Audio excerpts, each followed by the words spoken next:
पाचक न रहे, जग पूजा न रहे, मंदिर न रहे, तो हमरा तो बुझाता सजी लोगवे राक्षस बन जाई। एही में दिमकवा केहू के खुल गल बा आ केहू के ना खुलल बा। बोलो सच्चे दरबार की जय। सगरी देवता लोग खलबला गए। देवता लोग गए कहाँ? सरस्वती के लग गए लोग। ज्ञान बुद्धि के देला माता सरस्वती देती है महाराज। वीरेंद्र बाबा को बोलने का तरीका किसने बताया है? कि माता जी की कृपा है। आप मेरी आवाज को दीवाना, इतने का दो कथा मेरी चल रही है। एक कथा महाराजगंज जिले में पनियरा, मैं वहीं से बोल कर आया हूँ। 3 घंटा मन चला है। इसके 10 से इतना भीड़ थी। आज अभी पहला दिन था। आज कथा में आना जाना कोई जरूरी नहीं है। 100% मैंने कथा को जीवन में उतारा। कहो एक जन कहले तो कहले देवरिया कथा मालविया रोड में होत रहे, तो कहले गुरुजी एगो बात कहे एली हम बैठल बानी कथा में। हम कहनी का तो भरत चरित्र आज बोली ना। हम कहनी का करे आइल बड़, तो कहले कि भाई से परुइया मार भले वही के मुकदमा तारीख रहल। हम कहनी सुनबा का? तो भरत चरित्र। हम कहनी अरे इतना पानी में डूब के मर न जाओ। भाई से पिटा पिटी हुई, बोले चलना रही और सुनबा भरत चरित्र। गलती बात होता कि ना होता? भरत जी के राज दिहल गल तो छोड़ दे। कहो अब भाई के भाई हिस्सा लेके छेका लेता मारी हो जाता। बहुत जन बैठल हो तो करे बीता कमे बा तो इनके संतोष ना बा। एक क्षेत्र के बात बताओ तनी हम तो पड़ोहो बन कर देला, रास्ता बन कर देले, आइल गल बन कर देला, दुआर फोड़ा गल है पड़े कुलकुल हो गई, बोलो को बन हो गई। जी की मरी भाई सुनो भाई बहन ना बने।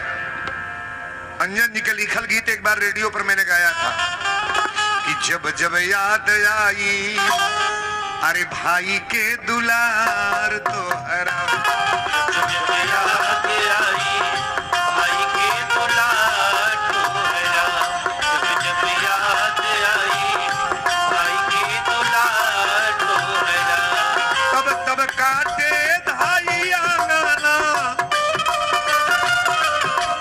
तब काटे धाई अंगना दुआर तोहरा। जब जब याद आई भाई के दुलार तोहरा। जब जब याद आई भाई के दुलार तोहरा। जब जब याद आई भाई के दुलार तोहरा। मैया कोरा में खेलवली एक दिन बोरा में झूलवली। मैया कोरा में खेलवली एक दिन बोरा में झूलवली। सपना बाबूजी के एक हमरा बबुआ हुई है नेक।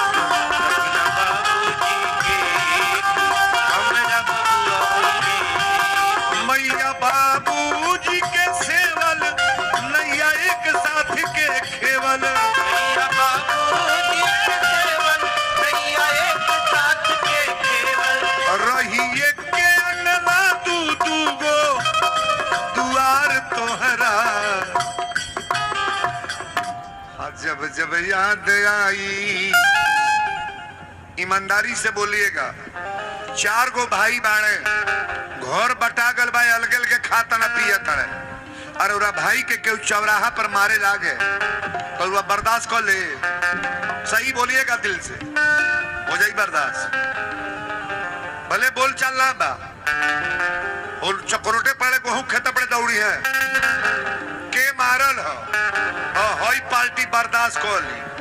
हई पार्टी 4 गो माई के पेट में सनबाड़ी सो तो कहली सो जाए दा कुटाए दा हुकाए दो तारा का करे और तोरे मर्दा के कोनो कूटे लगे तो भाई के दर्द है बुझे वाला बालो। ममोर के घर बंटवा देता लो। हम एजू का बात नहीं अपने यहाँ के बोलता नहीं। कनौरा के मेहरारू तो चैंपियन है ये है। बुझे वाला तो बुझते बा। बर्बादी के चक्कर में न रहो। वीरेंद्र के बोलने में अगर मेरे ओर से कहीं गलती हो जाए, टूटी हो जाए, तो बेटा भाई समझ करके क्षमा करना। लेकिन जितना कोच करके डांट करके बोलते हैं कोई विद्वान नहीं बोलेगा। मैं अपनी वाली बात रख रहा हूं। सगरी देवता लोग गईले सरस्वती के लोग, सरस्वती मैया के दंडवत प्रणाम कई लोग। पूछली कहाँ आयल बड़े लोग? देवता लोग कहले माता जी रउरा से एगो निवेदन बा। कहली का?